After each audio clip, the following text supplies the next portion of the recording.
Well, it's about time.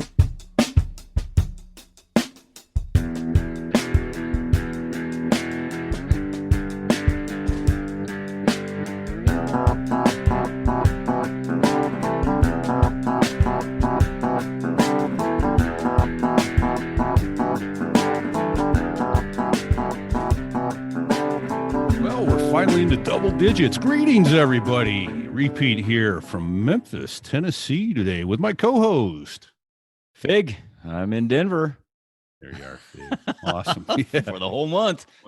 Beautiful. They're making you work for your money. Huh? Yeah, that's all right. That's what they pay me to do.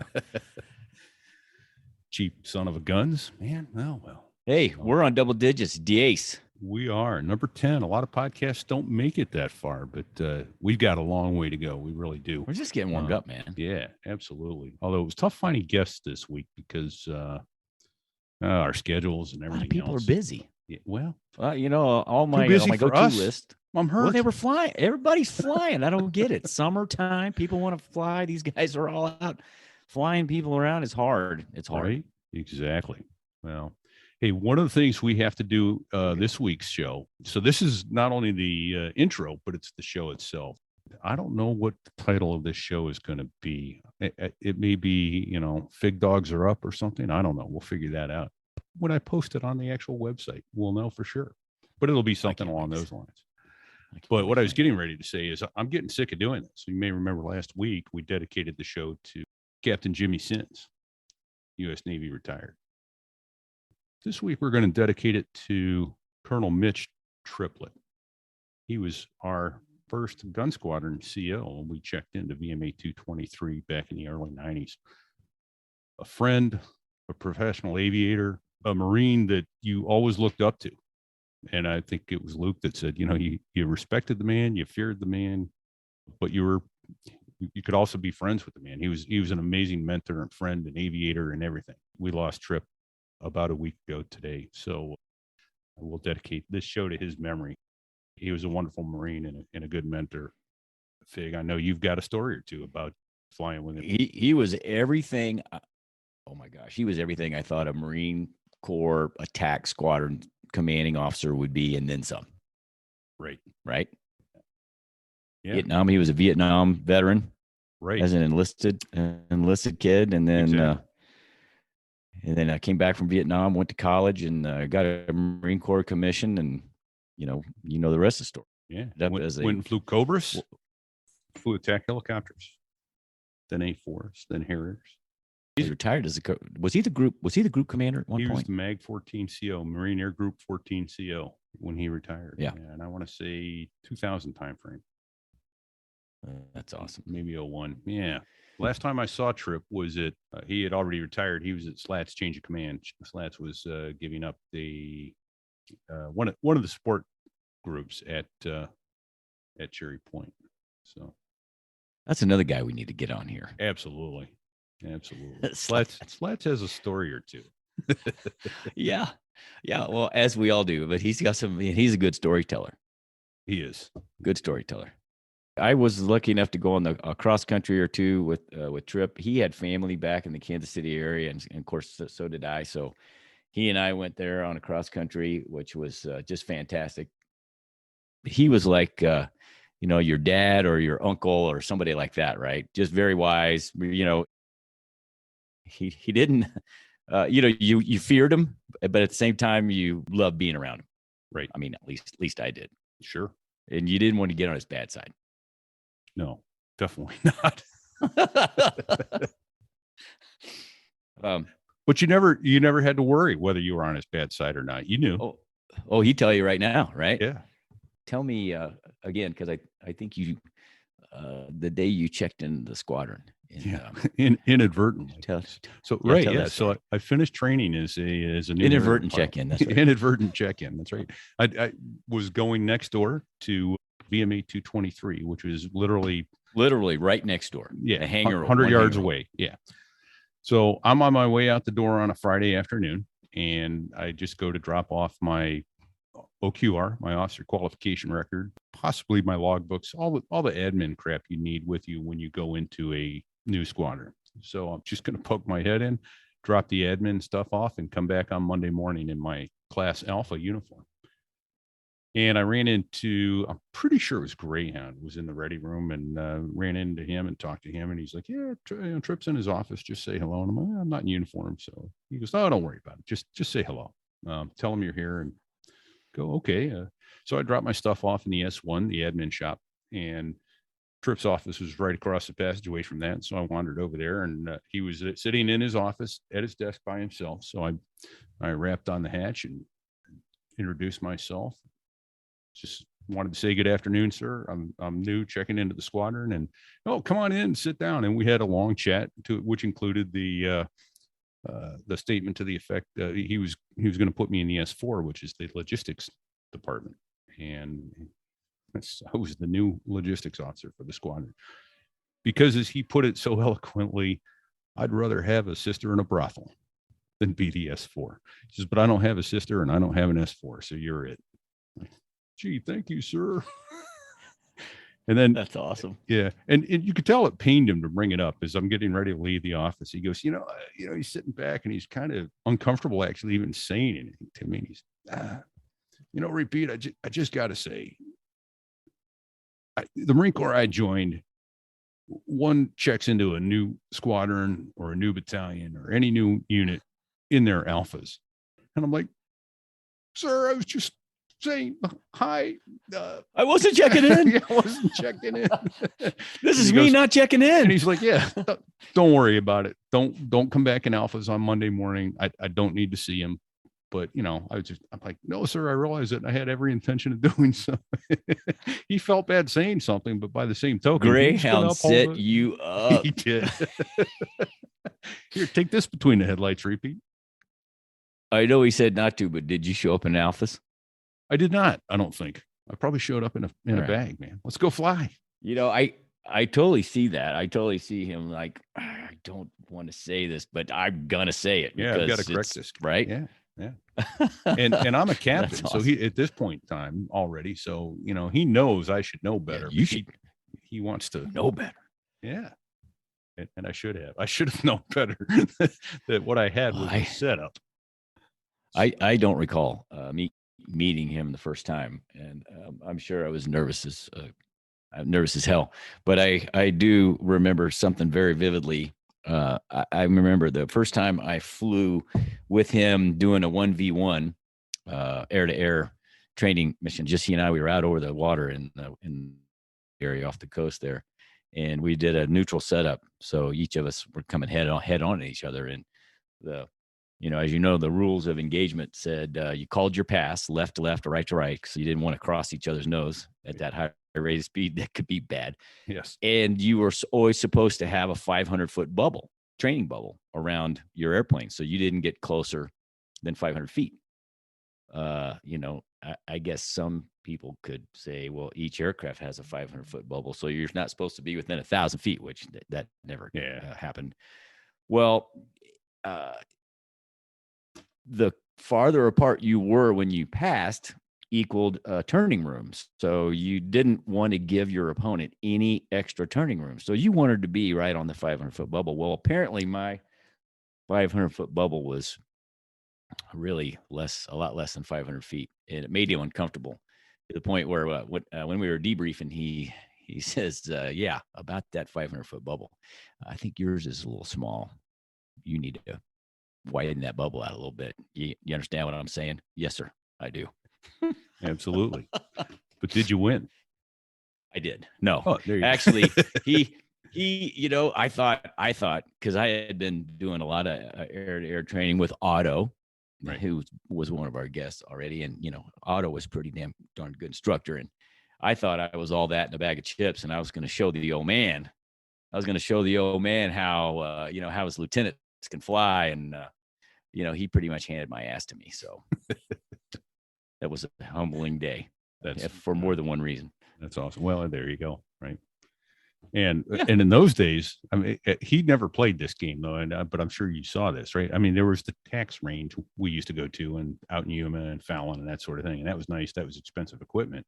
And there was no question in anybody's mind there who got the better of it. But there was also a whole lot of last guy to the chalkboard loses. coming back from ACM.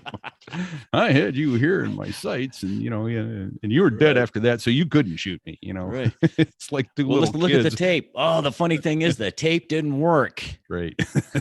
It jammed up. It wouldn't run. It's like two little Oh, kids that's with cap guns. Bang, bang, you're dead. I shot you first. So there was some of that going on, but the tax range solved that. So, too funny. Well, Trip, we're gonna miss you. Yeah, indeed. I flew out in the chocolates one day with Trip, and I don't remember whether it was ACM or bombing, but I do remember that I hit bingo fuel. Bingo means stop what you're doing, point your nose towards home plate, and land. No more training. Training's over. So I hit bingo fuel, and I called bingo, and Trip keeps going. Like, okay, well, he's the flight lead. He knows what he's doing, so I'm hanging with him, and it was probably 5 or 6 more minutes of turning and burning before we pointed the noses towards home. I was just getting ready to say something, and the nose comes up, and he calls for approach, and we start heading back towards Yuma. And we come in and we land, and at some point, I don't know whether it was on the radio or whatever, but I told him, no, that was pretty skosh. I'm down to like 400 pounds of gas. And shit. Yeah, I mean, because I think, what was our rule? We had to be on deck. If we were in the hover, we had to be on deck with like 800 pounds or something like that. Oh my gosh. I don't know how you remember that. It was a low number. It was a really small number, particularly compared to heavies and stuff that we fly today. So I land and I'm like 400 or 500 pounds of gas, and I either tell him in the debrief or something like that. And he's just, oh, why didn't you tell me? You got to speak up. You can't do that. You put the airplane in danger. You put yourself in danger. I'm like, Skipper, I called it. And fortunately that day the tape did work, because it was right there plain as day on the tape when I called bingo. And he's like, oh, I must not have heard that. Okay, be more aggressive with that next time. And that was a good lesson learned. After that, if I was bingo, I made very damn sure everybody in the flight knew it, and it was time for me to go home. So, and if you weren't going home, I'm going home without you. So like to get back in one piece and bring the airplane back. Yeah. So, yeah.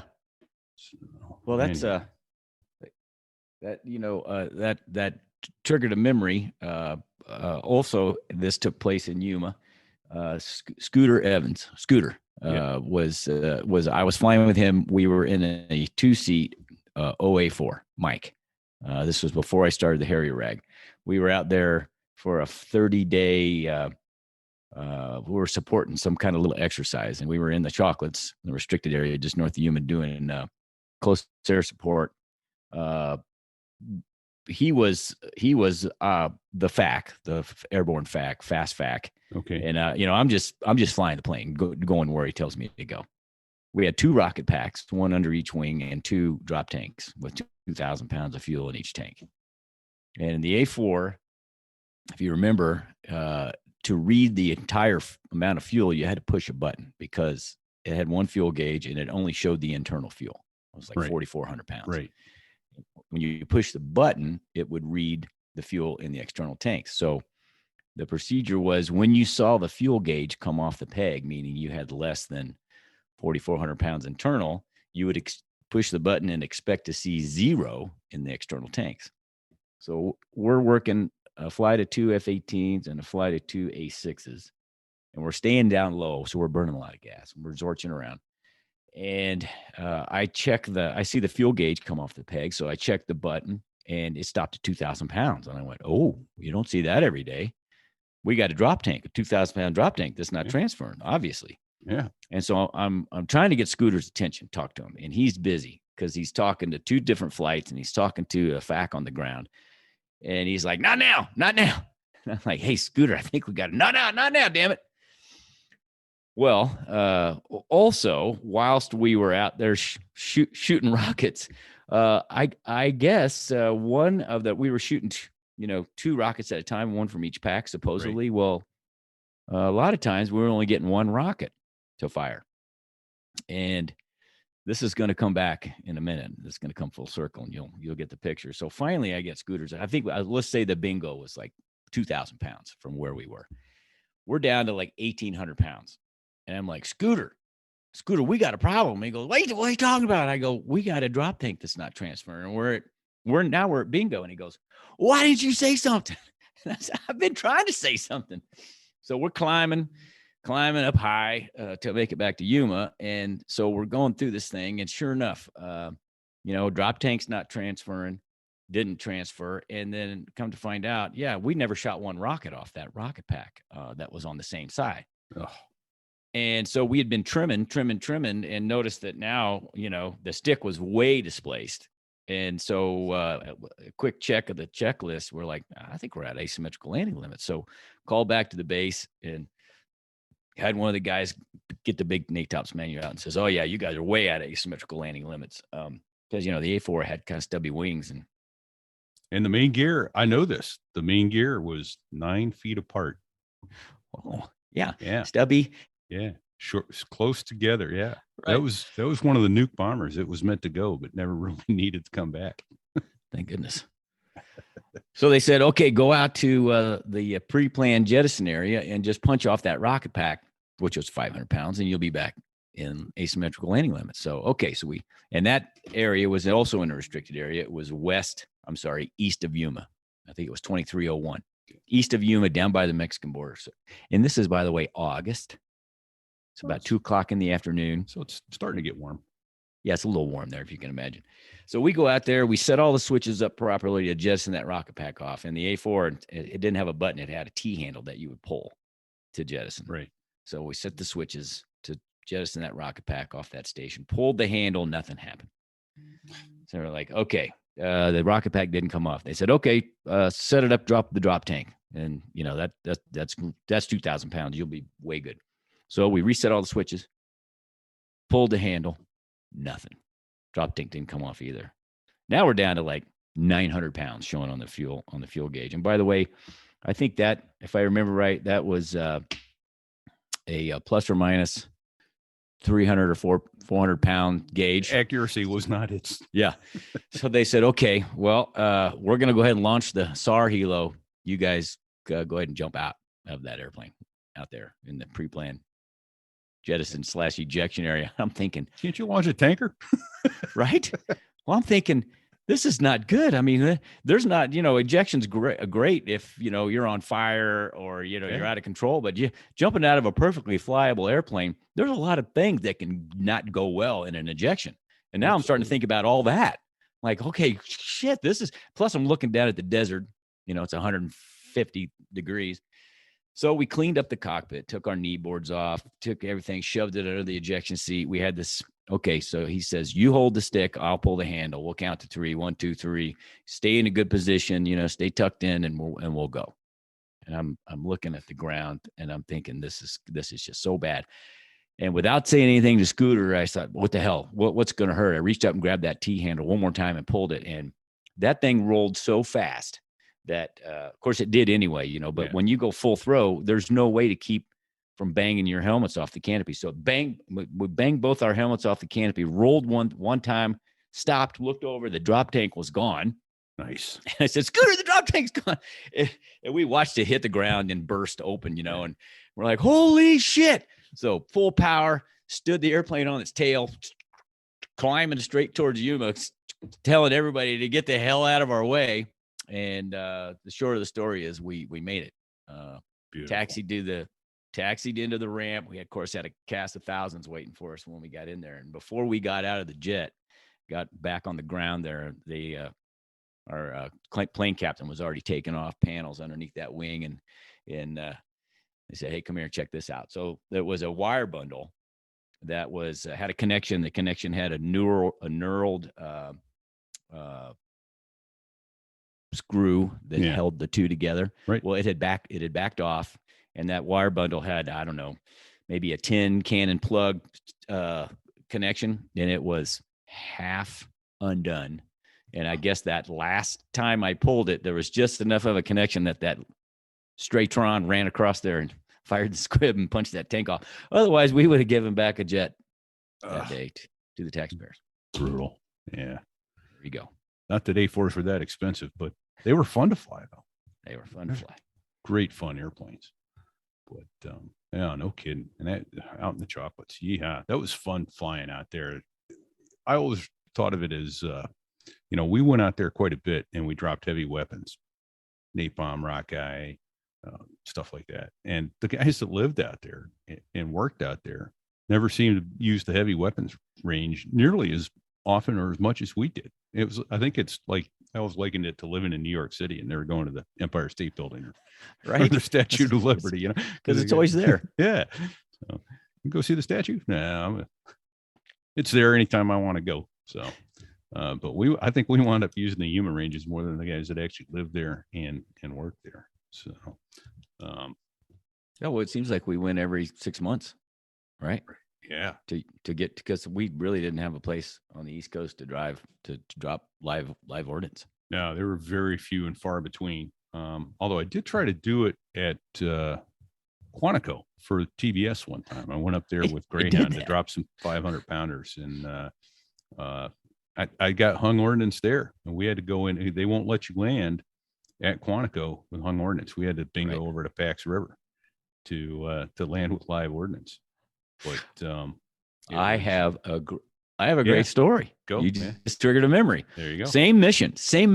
Go to Quantico, drop bombs for the lieutenants. Yep. And the plan was, if you couldn't get the bombs off for some reason, and we didn't have enough fuel to go back with the bombs, you're going to go to Pax River, and they had ordnancemen over there. You could safe the ordnance. So that was the plan. And so we get up to Quantico, and it's really low overcast. We tried to make a couple runs, and it's just, we weren't even going to be able to do a low angle delivery. So okay, we're going to go to Pax River and get fuel and get the ordnance safed up, and then go back to Cherry Point. Well, Pax River was below Mins. Ruh-roh. It was less than 200.5. Or whatever our Mins were. I think it was 200.5, right? Yeah, I think doing a PAR, which is a precision approach radar, which is a controller guided approach. So Pax River was socked in. So they said, what's your intentions? And I said, well, option B is go to Andrews. They had, go to the Andrews, the Navy side. Mm-hmm. So we're flying up the Potomac River, getting radar vectors, basically right up the Potomac River, fly to 2, carrying live ordnance. And as we're approaching the DC area, the ceiling's coming up higher and higher, and we're probably at 3,000 feet ish, with excellent visibility. And I can't remember who I had with me, but he was a fairly new guy, and he was like, "Hey, I can see the Washington Monument. I can see the Capitol." And I said, "Oh, hey, watch this." I said, "Hey, approach, could you give us a tour of the monuments today?" And they go, "Yeah, no problem." So the radar vectors. I know, right?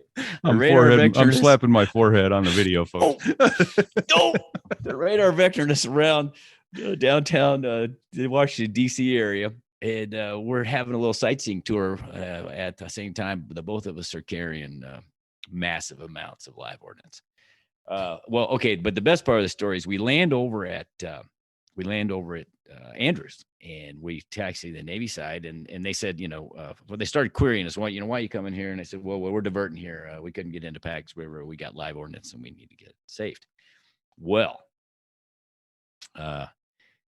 the engines hadn't even spooled down all the way yet, and I see this Air Force staff car traveling at a high rate of speed across the ramp, and I get out of the jet, and this Air Force captain in his blue, alpha, whatever they call it, with their suit, this coat and everything. He gets out and puts his wheel hat on, and he is red, and his veins are sticking out. He says, "You can't be here. You can't be here with live ordnance." He starts kind of popping a gasket, and I gave him the palm to his face. I just gave him the palm, and he shut up. And I said, I just repeated, "Hey, this is the Audubon number. You got a problem with this, you call this number. That's my commanding officer. You can tell him how horrible this is. Have a nice day." Nice. That was it. Yeah. We had the Navy guys come up, safety ordnance. We got fuel, and we left, and I never heard a word. Gave him the Heisman pose, and there you went. Thinking of that now. So there you go. I'm in South Weymouth before it closed. I go into Navy South Weymouth with Turnip just to get some gas. And it was a PPR field, but I knew somebody that was at 322, which was the Marine A4 Reserve Squadron at South Weymouth. So I just called him up and said, yeah, there's nobody there this weekend, but you guys can go get some gas, because the squadron was out in Yuma dropping bombs or somewhere anyway. So we roll in there to get gas, pull up on their ramp and shut down, and two enlisted guys marshal us in. And about the time we're done shutting down and I'm taking off my harness and my G suit and all that, this guy comes marching over to Turnip, and he's all pissed off. and all I do is I see Turnip point to me. He doesn't say a word to him, just points to me like, yeah, talk to him. Thanks a lot. So he chews you can't just show up here unannounced. And I'm like, yeah, no, I talked to some people and it's all good to go. And he crapped all over us for a while anyway. We got our gas, we got back in the airplane, and we left. And I'll tell you what, when I passed on what happened, it got to the 322 commanding officer, and I should have framed it. We got a formal written letter of apology for the lack of hospitality we received. Wow. Showing up on the 322 ramp. Yeah. It was really nice. It was really professional. And then that guy actually went on to help get me hired at the major that I'm at. Well, how about that? Yeah. So he's a good guy. We need to get him on. Call sign Guido. Do I know him? Guido? I don't know. What did he ever fly Harriers? No, because I know he was like A6s we know and Guido. A4s. Okay. Yeah, no, he was not a Harrier guy. So anyway, Maybe I'm thinking gangster. Yeah, there you go. I'm thinking gangster, not Guido. It's about the same stature as gangster, but all right. So there you go. But that reminded me, so I told it earlier on this.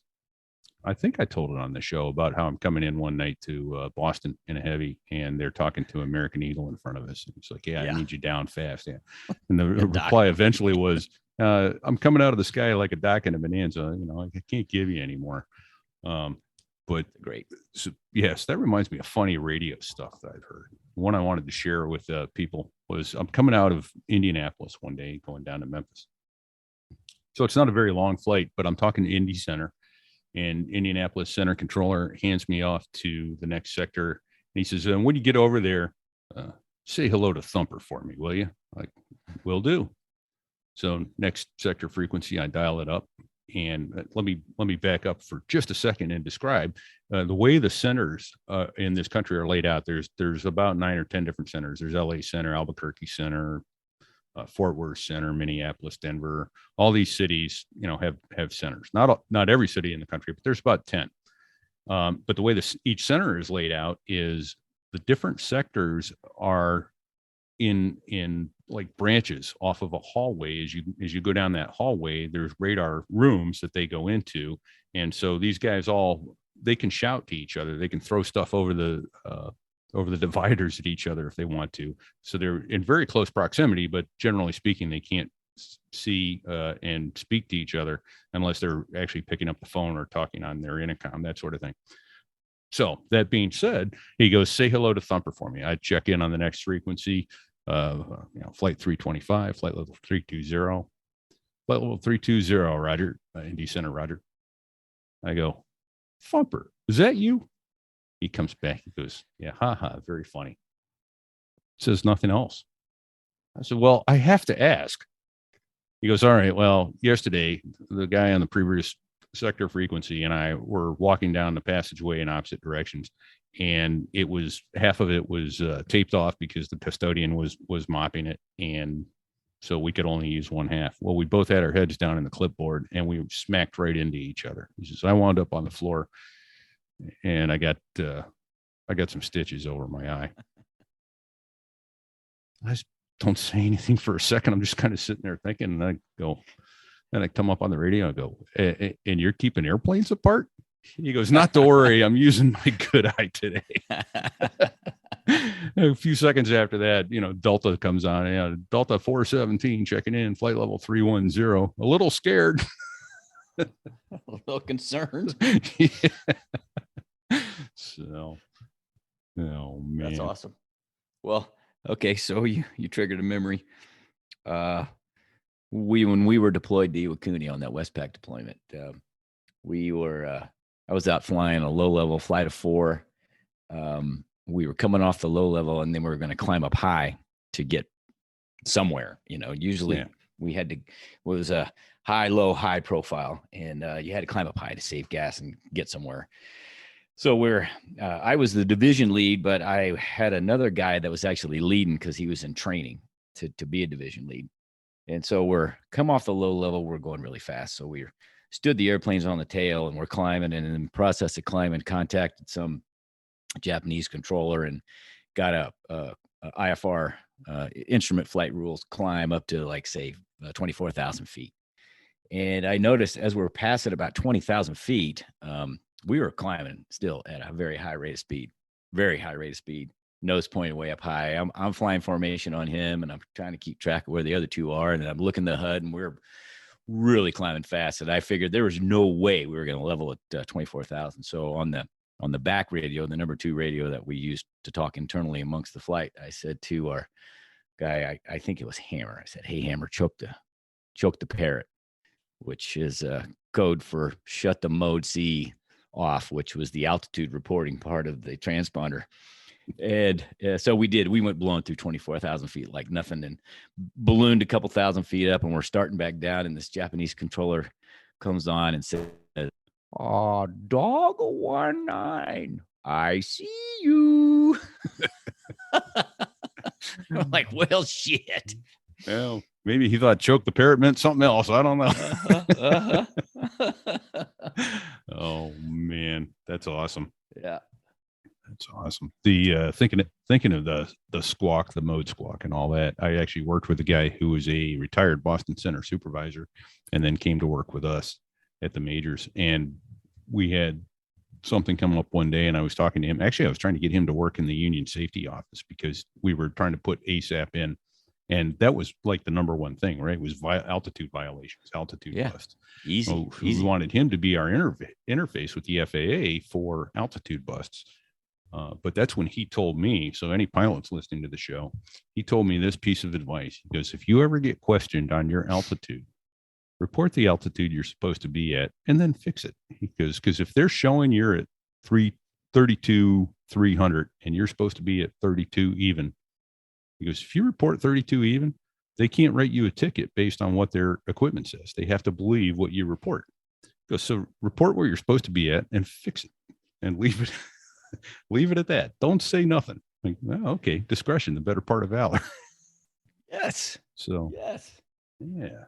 So, and thinking of discretion being the better part of valor, I remember, I don't remember if it was a Navy commander or a Marine lieutenant colonel begging for discretion one night in a Jacksonville Oak Club. It was a Marine lieutenant colonel. Yeah. Okay. But he wasn't an aviator. He was a ground officer, but he was in utilities. Yeah. Yeah. Are you talking about the? I am. We'll get into it here. I know. Yeah. Yeah. So we're in the bar. We had gone down. It was pre-Iwakuni, and there were several of us that our swim calls had come up for renewal. Right. And that's the reason we were there. So for those that are wondering what the swim calls are, if you remember the show, an officer and a gentleman, they put them in the dunker. They had to strap into this thing, and they slam them down into the pool and turn them upside down. The one that they don't show in that movie, though, was the helo dunker, and we had to go into that thing. And this is like it looked like a 55-gallon drum with holes cut in the side of it, like 4 small holes and 1 big hole. And the big hole was supposed to be the door on the side of the helicopter, and the small holes were supposed to be the windows. So what they would do is they'd take you and they'd drop you into this tank that was probably about 20 feet deep, and they'd drop it down about 10 feet and roll the thing inverted.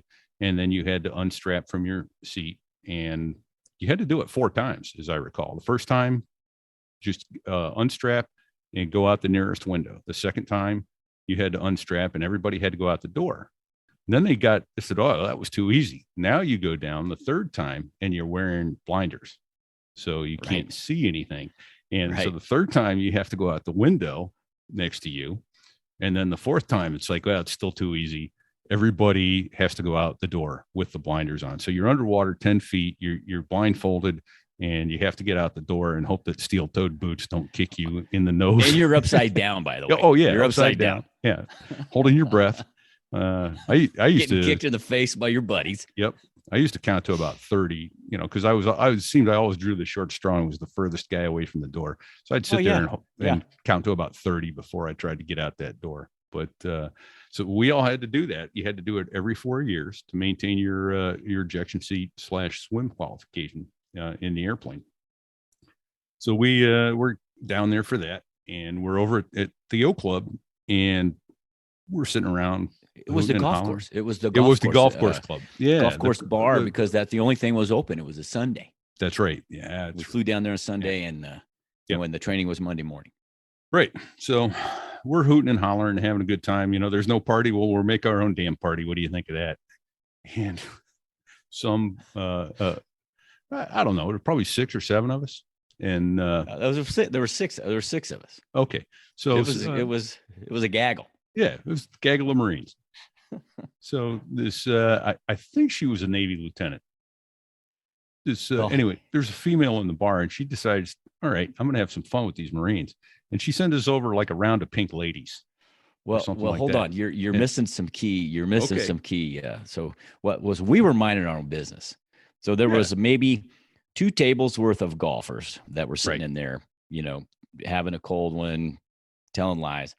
And then there was the 3 people sitting at the bar. There was 2 females, and then that Marine in utility uniform. The 2 females were in civilian clothes. And then we were sitting, 6 of us were sitting off to the side, away from everybody, having our own little party. Right.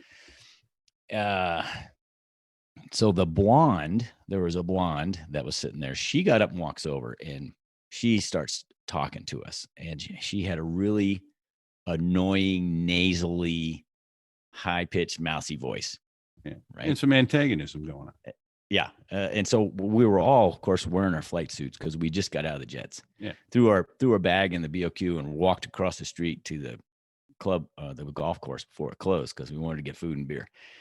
So she says, anyway. Yeah, she's talking to us, and she's really kind of annoying.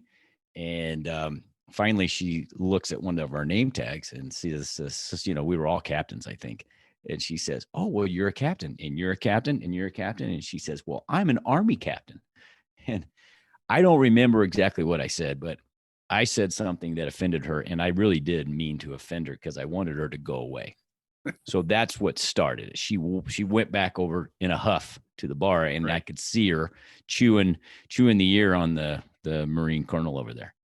So it wasn't too long after that the bartender or the waitress brought us some Shirley Temples or something, right? Shirley Temples, something, pink ladies, something like that. Yeah, it's like, with a message of, hey, the young lady at the bar would like to send you guys these. She thinks you've had too much to drink or enough to drink or something like that, right? Because you Marines can't handle your beer or whatever. That's what started the whole thing. Yeah. So Fig is prepared. Well, so this escalated, right? So we shot over. we sent back. We told her we'd like to buy her a big glass of milk, because she probably should have something other than alcohol, because she was annoying in it. So we watched this whole transpire. The bartender poured the milk in like a champagne flute and sent it to her.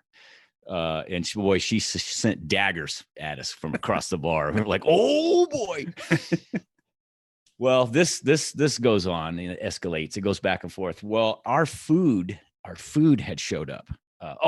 Our food had showed up about that time. And when she sent that glass of milk in the champagne flute back to us, it had a condom over the top of it, and whipped cream, and some whatever else was at the bar, accoutrements on top of the whipped cream. She said, send it back with the waitress, and she says, well, the young lady would like you guys to have this now, because whatever, right? Yeah.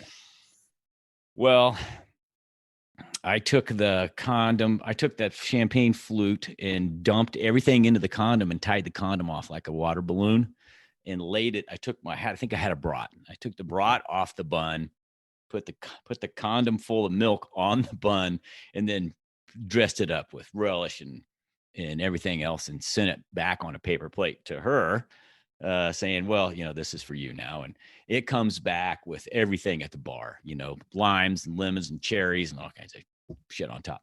Well, while all this is going on, it hits me. I need to Don't doubt have weight. I need to drop some weight. And so it just hits me as this comes back, this plate with the bun and the condom full of milk and all this shit on it it comes back. That was a poor use of words. Comes back and I said, I got it. And I stood up with that plate and I walked across the bar into the bathroom. And basically what I did was we know what you did. I made a turd. I made a turd and I picked that turd up out of the toilet and I laid it on the bun. And it was beautiful because it hung off either end of the bun by about an inch. So I'm standing there at the sink, washing my hands, looking at this absolute work of art, thinking this is going to be great. My plan was going to cover it with some paper towels from the bathroom, go back to the table and have the waitress carry this over to the bar and deliver it to this blonde. I recall you coming back to the table with it covered with a napkin or a paper towel. Yes. Yeah. Yes. So as I'm walking straight to our table from the bathroom with this plate covered up by the paper towel, the colonel gets off the bar stool and he joins my wing as I'm walking over the table. And as I sit down, he stands over the table and he says, "Gentlemen, you've won. Everybody in this bar knows what's under that napkin." He goes, "Tomorrow morning, the admiral's going to know what's under that napkin. And do not, I repeat, do not uncover that plate." And by the way, while he's talking, I'm looking down at it and the paper towel had started to settle down and there was a big, long grease spot of the turd on top of that. And so that was the end of it. Because, that was the end of it. I went back to the bathroom and put it in the toilet and flushed it. And so that event became known as the fig dog. Yep. If I remember Fig dog's now being served. Don't serve it, I beg of you. And he was, and discretion, like you said, discretion was the better part of valor on that, and it did not need to be served to serve its purpose. Yeah. Oh man, you're a sick bastard, Fig. I love it. It's a true story. Sometimes I'm not proud of it, but I am always glad to tell that story because it has a moral. There you go. I'm not sure what it is, but it probably has a moral. I didn't do it. In the meantime, you can get us with some feedback with any questions or comments. You can reach Fig at sothereiwas.us or me by emailing Repete at sothereiwas.us. Repete spelled REPETE. You can reach us at sothereiwas.us/Facebook or sothereiwas.us/Twitter. We love your comments. We love your feedback, and we really appreciate it. In the meantime, everybody, stay safe and check 6.